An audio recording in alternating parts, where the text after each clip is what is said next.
I'm here back at our ministry center with Peggy Birchfield, my executive assistant and our chief of program, and something wonderful happened at the National Prayer Breakfast this morning, and I'm not talking about the speeches.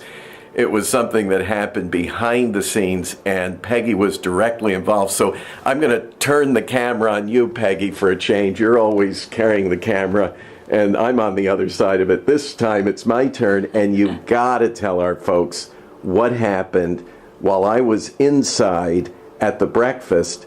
You were out in the hallway and something happened. You had an encounter. Talk about it. Oh, it made my day.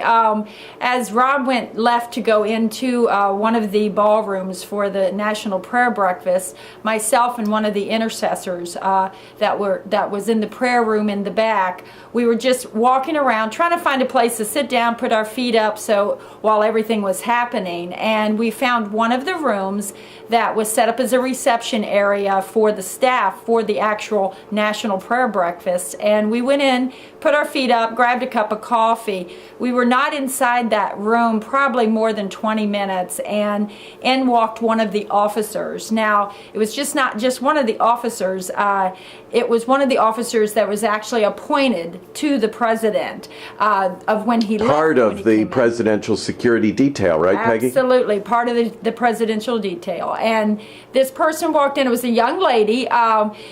Looked very drawn, looked very worried, like something real heavy. We thought that she was just cold, so we offered her a cup of coffee, a bagel that was there, and she sat down and she asked if we were one of the folks walking around praying, and we said yes. And I asked if everything was okay with her, and she said, well, it's not. She said, I've got a heavy weight on my back, I just need to talk to somebody.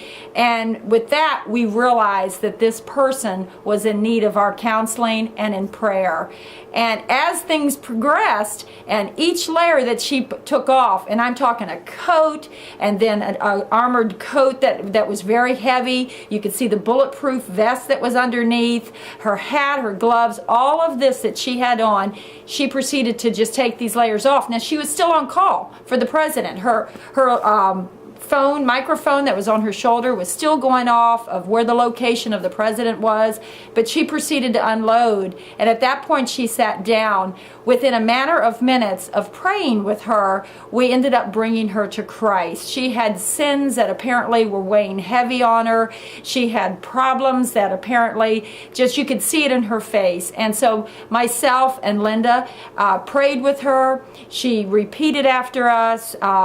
You could see the lift that just came off of her face and off of her shoulders. She started to cry as we, came to a close. She started to cry. She hugged us. She just felt grateful.